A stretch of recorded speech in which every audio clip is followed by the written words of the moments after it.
Today on People Now, Kylie Jenner unveils her daughter's full name. Whose last name did baby Stormi take? Meanwhile, new dad Travis Scott pleads guilty to disorderly conduct. We'll tell you what happened. And Khloé throwing a dinner party with major Valentine's Day vibes.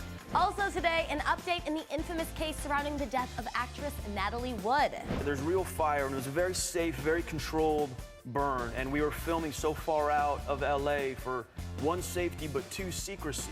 Milo Ventimiglia opening up to Ellen about all things This Is Us. And Jennifer Garner shows off her major kitchen fail after getting a little too cocky. Plus, Sadie Robertson tells us how she is living anxiety-free and how you can too. Live today on People Now. Let's do this.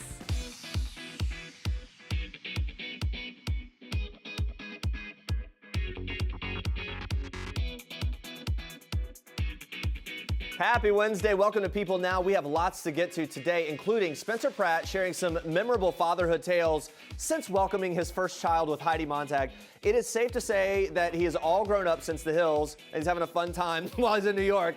In honor of that, we're asking you guys, what's your best parenting advice? We're going to tally it all together and send it to him. It's our question of the day. Tweet us at People using the hashtag PeopleNow. But first, we begin with this. The name you've all been waiting for is finally here. Yes. Kylie Jenner announced her baby girl name, and her baby girl's name. It's Stormi. Yes, I said Stormi. The beautiful beauty mogul revealed it on Tuesday with a sweet Instagram post of her daughter holding onto her finger. But Kylie edited the caption later in the evening to include her child's last name, which is Webster. That's right, the youngest Jenner baby is taking her dad Travis Scott's surname. Travis obviously uses a stage name. He was born Jacques Webster. Of course, Twitter having a ball with the name Stormi. Many people getting creative and writing little stories using all the Jenner baby names. Here's one of my personal favorites. Stephanie writing, I had a dream last night that my saint of a friend, Penelope, was holding out a mason jar catching rain coming from the northwest side of Chicago. Guess it was a stormy night. It all comes around. A shout out to Candy who posted, please tell me the middle name is Trooper. A little Star Wars love, at least hopeful there, Stormy Trooper. All right. Trying to just, here we go, let the world know she will be purchasing the Stormi lip kit. And guess what? I'm pretty sure everyone else will too. Yeah, that is into that. Switching gears to Stormi's dad, Travis Scott pled guilty to disorderly conduct 9 months after the rapper was arrested for allegedly inciting a riot during a concert in Arkansas. Scott, who was charged under his real name Jacques Webster, was arrested and initially charged with not only inciting a riot, but also disorderly conduct and endangering the welfare of a minor back in May 2017 during his concert. His attorney, Doug Norwood, did not immediately respond to People's request for comment, but Norwood told the Northwest Arkansas Democrat-Gazette that while Scott pled guilty, his 2 misdemeanor charges were dismissed through plea negotiations in January. He said it's likely the disorderly conduct charge could eventually be expunged from the rapper's record, saying they, quote, overcharged him and tried to get him for inciting a riot, but the video footage did not show any of that. New witnesses on surrounding boats and on Catalina Island in California have corroborated an account of a fight between Hollywood couple Robert Wagner and Natalie Wood on board their yacht just hours before Wood vanished one night in November 1981. Yacht captain Dennis Davern, who was also on board that night, previously claimed to overhear an argument between Wood and Wagner that was so heated he was afraid an assault was taking place. Davern says he even heard Wagner shouting at Wood, "Get off my bleeping boat." Davern said that after discovering Wood had vanished in the dark of night, Wagner waved off his initial request to radio for help and wouldn't let him turn on the boat's searchlight to look for Wood. Wood's body was found the next morning floating about a mile away. That's according to LA Lieutenant John Carina. New witnesses have also provided details that assisted investigators in recreating a timeline of the weekend right up until the point that Wood went into the water. All this causing police to pose new questions like, was she placed in the water? Was she unconscious? The new witnesses have opened up more questions than ever for investigators. Carina is clear on one point. He says, quote, we know the last person who was with her before she went into the water, and that was Robert Wagner. Wagner, now officially considered a person of interest in the case, was last contacted by police in 2012. Carina is also suspicious of bruises recorded in Wood's autopsy, which he says were inflicted by another person. But the latest evidence and speculation has done little to sway some people. Retired Harbor Master Doug Ouden recalls Wagner was devastated when Wood was found. Others close to Wagner maintain that he told police all that he knew back in 1981 and has since moved on with his life. saying that he doesn't think about this at all. As for what happened that night on the Splendor, well, the same source says simply, quote, "It's one of the great Hollywood mysteries." You can check out people.com for more information on this story. It's pretty bizarre. It's very eerie, too, and there's a lot of question marks. And interesting, of course, that it's all coming back up and just hopefully they get to the bottom of it. I know. My goodness. All right, let's check in on our question of the day. So in honor of all the things we learned about Spencer and Heidi Pratt's parenting, which we'll tell you about later in the show, we are asking you guys, what is your best parenting advice? One Twitter user saying, my best parenting advice for babies is stick to a routine every single day, same sleep time, same meal time. Okay. That is maybe sometimes hard to do, but it really pays off. I don't have any parenting advice because I can't even keep plants alive. So, water them regularly. There's a good piece of parenting and plant advice. Keep the comments coming in. We're going to check in with you again soon. But Andrea, more for us in Star Trek. Yes, Jeremy. So, spoiler alert, we are kicking off Star Trek with some Milo Ventimiglia after Sunday's emotionally draining This Is Us. So you think it's the crock pot, do you think? Let's slow cooker. That's what it was? Slow cooker. Not a crock pot. Slow cooker. I own a crock pot. I love crock pot. Uh-huh. Yeah. So are you trying to protect the reputation of a crock pot? Why do you care so much that it's a slow cooker? Because I think there was a lot of like misdirected hate at a crock pot. I see. As opposed to a faulty slow cooker from the past. Nobody wants a crock pot to get hurt. But a good reminder, check your batteries, ladies and gentlemen, and your smoke detectors. Yes, that's a good reminder. It's actually really... Unplug your devices, maybe.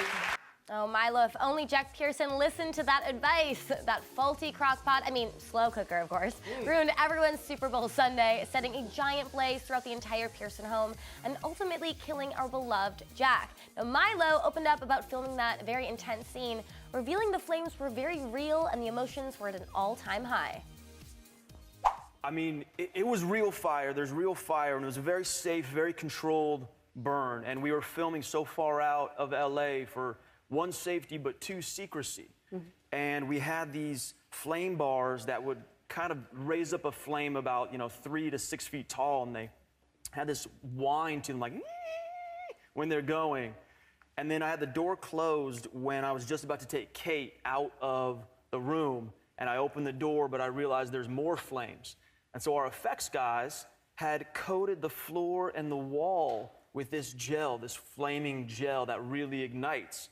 And I opened the door, and it's just this wall of fire. It was terrifying. Yeah, sounds like such a crazy day for that cast. I can't even imagine. And don't worry, This Is Us fans. Milo confirmed he will continue to be a part of the series, so keep tuning in every Tuesday night. Well, a batch of homemade bagels just brought Jennifer Garner back to earth. The actress gave fans a sneak peek at what can go wrong when you're a little too confident in the kitchen. Garner, who's been sharing her baking skills in an Instagram series dubbed Pretend Cooking Show, uploaded this step-by-step bagel tutorial on Monday. Things started out pretty well. After mixing yummy batter and kneading dough like a pro, the busy mom of 3 seemed pretty confident that her bagels would be top-notch, captioning the clip, "That Christmas you were so proud and cocky of the homemade bagels you baked for your family, you decided to make them again for Pretend Cooking Show and fail." Yes, sadly, when the bagels came out of the oven, they appeared to be flat, oddly shaped, and apparently inedible. But don't worry, everyone. It seems like there might be a redemption video in the works. Garner made sure to add the hashtag #StayTunedForVictory. We're all patiently waiting for some homemade bagels round 2. And those are your Star Treks for today. Glad you can be honest about the fail. All right, guys. Olympic gymnast Aly Raisman is speaking out about publicly confronting Larry Nassar, the former USA gymnastics doctor who sexually abused her and hundreds of other young women. Yeah, in this week's People, the gold medalist is opening up about surviving the abuse and how she's moving forward and fighting for change. Yeah, in recent months, Raisman has become the main voice, one of the main voices for the abuse survivors, demanding answers about why multiple organizations, including the United States Olympic Committee, allowed the abuse to continue for decades. Yeah, the athlete telling People that her main focus is getting to the bottom of what went wrong, saying that the Olympic Committee, quote, put reputation, medals, and money above everything. Yeah, in the sit-down, Raisman also reveals that she's been privately counseling her fellow sexual abuse survivors. Yeah, she's really been there for them. She says she'll be on the phone with the girls for hours, trying to calm them down and help them understand how this could have happened. Yeah, really great that she's spending time doing that. She's also been doing school visits, empowering children who've been impacted by sexual abuse to speak out and use their voice. She says she wishes that she had someone who would have encouraged her to do that many years ago. So Now, as of right now, Raisman tells People that her main focus is empowerment, change, and fixing a broken organization. So she's not sure if she will compete in Tokyo's 2020 Olympics. Here's what she has to say about it. I love this. She says, I love the Olympics and being able to represent my country, but with everything going on right now, I realize that this is more important than any gold medal. Yeah. So she's got a real perspective on it, and this is something that's obviously very important. Yeah, now the 22-year-old also goes on to say that speaking out and giving her victim impact statement in front of Nasser in court has made her feel stronger. You know, she told people, it helped me reclaim what happened. I want to make sure that no abuser has power anymore. And just to recap, Larry Nasser received a first sentence of 40 to 175 years in prison in one county, then 40 to 125 years in another county in a separate sentencing. And you might remember Judge Rosemary Aquilina telling him, I just signed your death warrant after delivering the first sentence. It was a very powerful moment. It was, and she got a lot of response from that. All right, the Kardashian Jenner baby boom, it is not over yet. There's still one more on the way. Yeah, Khloe Kardashian shared a pregnancy update picture of her growing bump on Instagram Tuesday. The 33-year-old hilariously captioning her picture, baby mama, Coco, 29 weeks and counting. Yeah, she also shouted out her glam squad for that amazing bronze makeup and sun-kissed hair and tagged boyfriend Tristan Thompson on where else? Her bump. Very cute. Yeah, that is a glammed up picture for Very sure. glammed. But that is not all that Khloe was up to. Yeah, the busy mom-to-be also took time to hang out with her growing family and hosted a very Galentine's-themed dinner party later that day for the girls. Did not know about Galentine's. For the girls. Didn't know about that. She shared pics on both Instagram stories and Snapchat. And guys, look at the table, the setting. This was a lot of effort. Has the pink flowers, blush tone napkins, gold flatware. I feel like I'm getting inspiration for my own Galentine's. Inspired for place settings I can't afford. She had mom Chris over along with her, Courtney, and her kids Mason and Rain. Yeah, now Khloe let fans know on Snapchat that the affair was not a baby shower. It was actually a family tradition. Kardashians have dinner together every week. It's definitely family goals, and we know about this. They're very tight-knit when it comes to this. They are. One of their traditions. All right, guys, remember this? I kissed a girl just to try it. I hope my boyfriend don't mind it.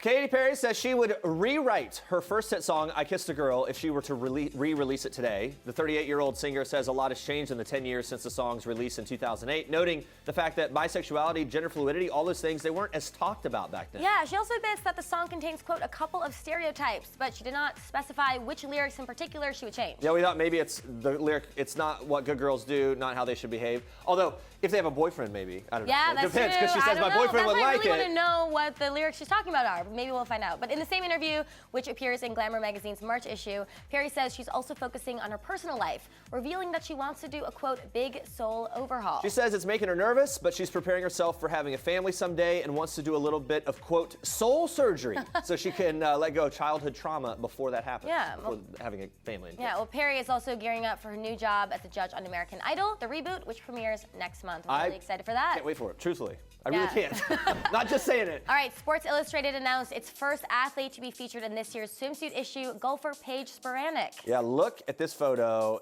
I mean, that's a fierce look. She looks like an actual superhero here. I don't even know if that looks comfortable at A all. Wonder Woman vibe going I know, on, right? I love it. Well, we caught up with Paige about what she thinks about this very powerful shot. Watch.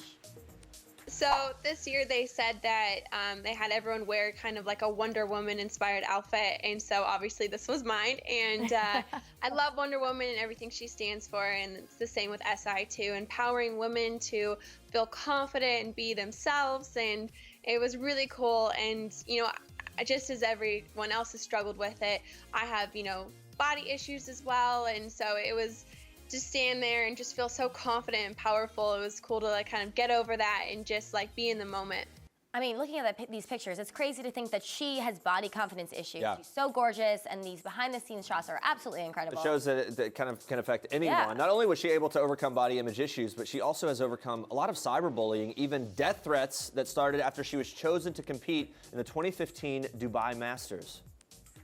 That tournament was really difficult for me. I didn't think that it was going to turn into the media circus that it turned into, and the death threats, and that all came from the stuff that I would wear on my Instagram, and people thought that I, you know, only had my following because, or not, that I got the invite because of that. But at the same time, you know, the sponsors want to bring more attention to golf, and they brought me in to do that and also give me an opportunity to play. And a lot of people saw it as a negative thing instead of something that could have been really positive and good for golf. So it was really hard and something that I struggled with. But on the other side, I was able to use that as a positive influence in my life to then help other people, and that's what I'm doing now. I love that she's doing that. Now, Paige now works as an ambassador for Cyber Smile, which is a nonprofit anti-cyberbullying organization. She travels around to schools and speaks to kids about the impact of cyberbullying and encourages them to use their voices in a positive way. And stay with us. We're live with Duck Dynasty star Sadie Robertson. She is opening up about her journey overcoming anxiety in her new book, Live Fearless. Plus, the real-life American heroes who stopped a terrorist attack are talking about being cast by Clint Eastwood in the movie The 1517 to Paris.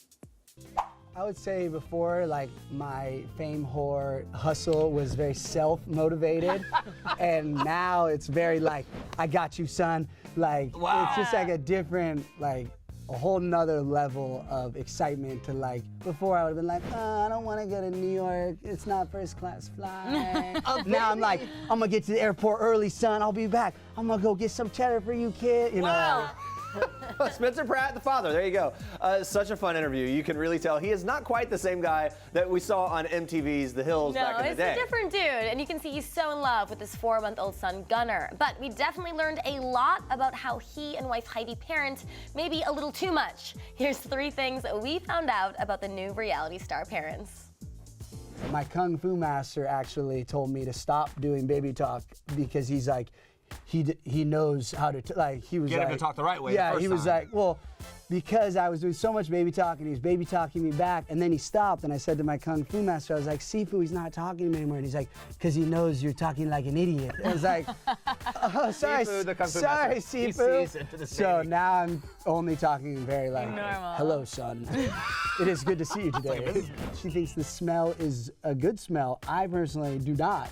And no, that is not a good smell. I guess Well, it's she like, thinks it's a good yeah, and her doctor said a lot of moms actually, you know, like a connection. yeah. Heidi also thinks, as she calls it, spit up smells good. I call it throw up or puke. Yeah, or rotten And- milk. Yeah, and Right. to me, it Soured makes me milk. go, "Ah," like she could be pregnant right now. Okay. That's could be a scoop. I don't know. She wants more, though.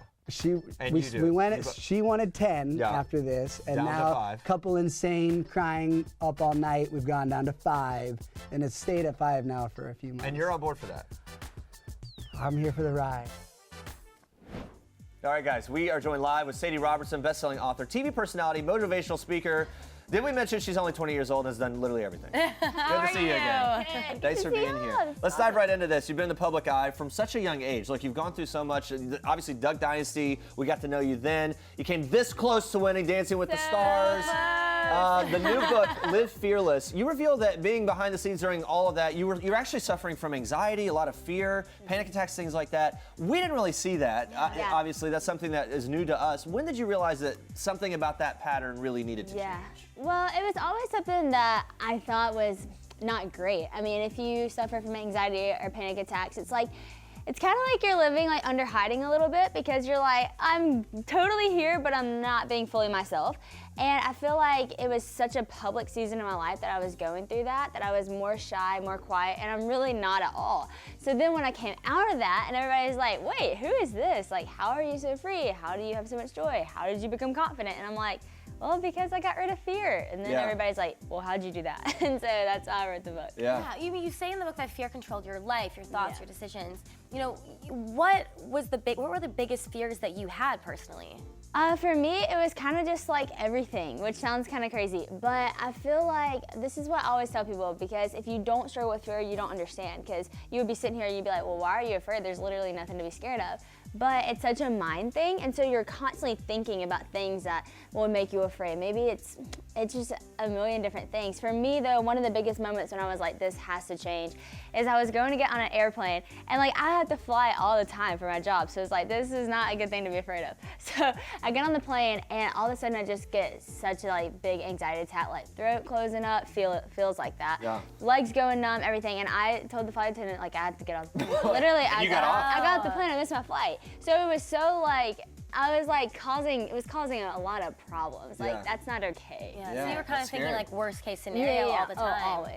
I've had moments like that on planes, actually, Yeah. and anxiety in the past. yeah. And I think one of the biggest problems with that is Yeah. it's hard to define what it is, which makes Exactly. you feel stupid about it. But it's like, whoa, You I feel feel this in a very crazy. real way. Yeah, well, we Yeah. know from your book, and we know that you're very, very religious. How do you use your religion and find that much more the courage and peace through that? Well, for me, that's what did it for me. That's how I defeated defeated fear. And I always tell people, it's like, I won't be afraid to tell people that, because I tried for 3 years to find every single way to get out of this life of like anxiety and panic and stuff. And then 3 years later, I literally just fell in the arms of God, and it all went away. And the reason for me is I started actually reading the Bible and stuff, and I realized that like used to I thought like being fearless was gonna be like this absence of fear, right? You're like, oh, no more fear. That's actually not really the case. It kind of, for me, changed when I started reading, is that you may be in the presence of fear, and it actually is where fear is, but in those moments, that's when you have peace and you have confidence and you have freedom,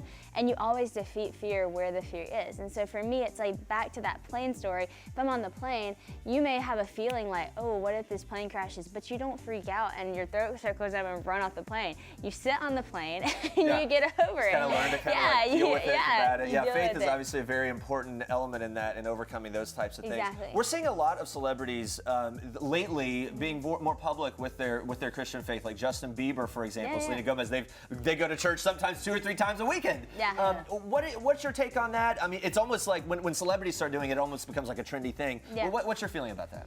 Well, for me, I always tell people, I never want people to think I'm just a Christian because I'm a celebrity or anything like that. People ask me that, and I'm like, no, I just love who God is. I love Jesus, and I know that that hasn't always been a popular thing to say, and sometimes it is a popular thing to say, but no matter what popularity it is, honestly, it changed my life. And so for me, that's why I talk about it. That's why I will never not use this platform to hopefully give people more hope, more faith.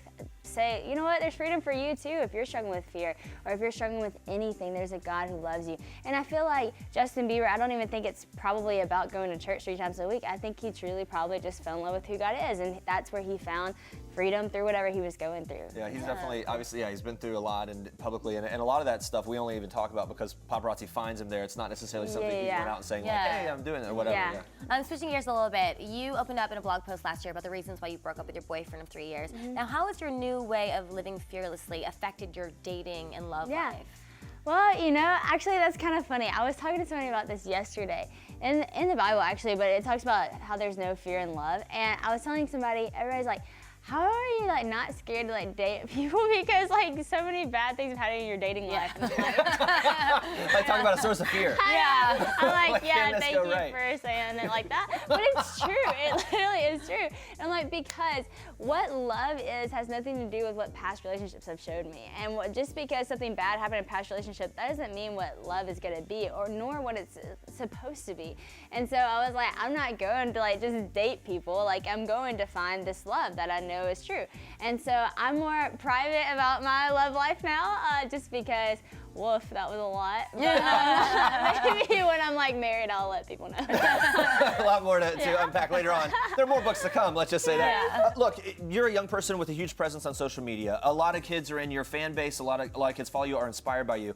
When you look at other people's pages, it's easy to kind of get like sucked into social media and see everyone else living their best life. Oh my gosh, I wish I could be like them, and have anxiety and jealousy and feeling like you're like got a terrible life compared to other people. What do you say to people who have insecurities about that when they see that on other people's pages? I always tell people delete the app. Like, that's just dumb. Like, for me, and I've done that several times. Actually, last April through middle of June, I deleted social media because I was like, it started to do that to me. I started thinking like, oh, well, I don't really look like them, or I can't really be like that, or right now I'm like missing out because I'm working, but I'm 20 and I need to have fun. Like, you know, Why all can't those I be thoughts. at Coachella like all these other people? Like all those thoughts. So I just like deleted it because I was like, what? This is not worth like that. It's not worth like me sitting here and like going through all these like ridiculous things just because I want Instagram. Like, no, just delete it. That's really good anxiety, advice. yeah. Because a lot of people, Instagram anxiety is real too. People get like really anxious Like, from social media. Every weekend when I see hers, I'm like, what am I doing? Yeah, you should be anxious about it.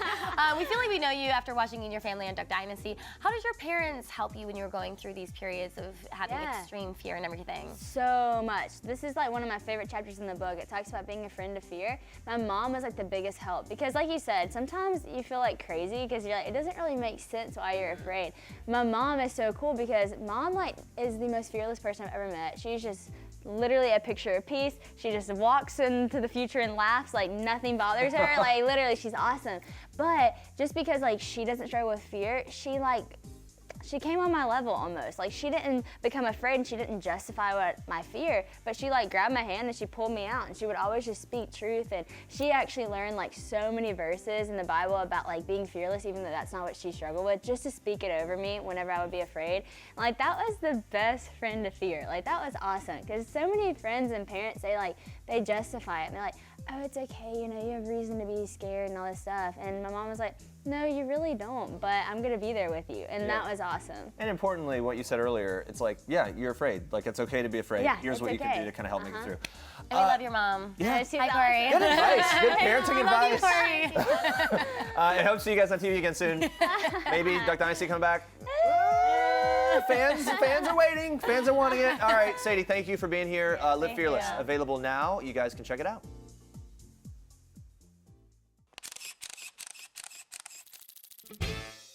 Spencer said that. I know. You still think that? I mean, I guess, but nothing's actually stopping us. If we weren't meant to be on the train tomorrow, something would physically stop us.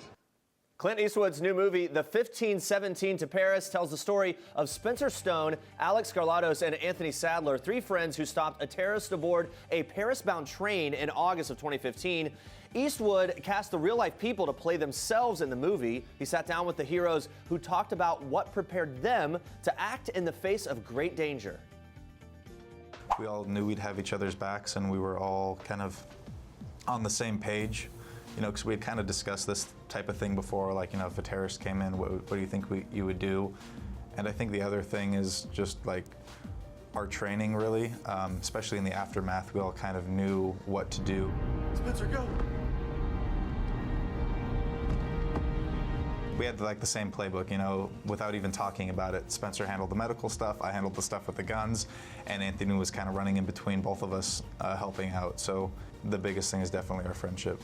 Yeah, I would say the same thing. It's a good word to use, the playbook. It's like we kind of all had the same playbook, so we didn't have to talk about it. Like the movie, it's pretty accurate, as we're not yelling out commands to each other or say, you do this, you do that. Everybody just was like, if Spencer saw a guy bleeding, he went to go help because he knows that's what he can do. I was running trying to get whatever. Alec picked up the guns because he knows that's what he can do, you know? So everybody just kind of just naturally did what they were supposed to. Incredible story. Yeah, for sure. Oh, All right. my goodness. Let's check in one last time on our question of the day. We're asking you, what's your best parenting advice? Sam says, my mom would always tell me, when someone shows you who they are, believe them the first time. She took credit for the advice, but it's really from Maya Angelou. Thanks, Mom. Good advice. that's so One good. Twitter user says, bathrooms are the best refugee for dads. For moms, Refuge. refuge for dads. For moms, not so much. Them critters will stick their hands under the door in case you forgot their existence. That is absolutely true. Never alone. Just All right. let me have this What's few minutes. your best parenting advice? Because you have two little daughters. Wow, what is advice? I'm still learning. I have none. Let's You know text what? your wife about Yeah, it. let's see what she says. You know what? But here's what I say. Here's my cheesy dad quote. Okay. I want to give them the best of me, not what's left of me every day. That's right. I say that every day. Good. When I get home and I'm exhausted and I'm like, I can't take it. Like, all right, I don't want to just give them the snippy, tired version. Give them the best of you. That's true, Yeah. guys.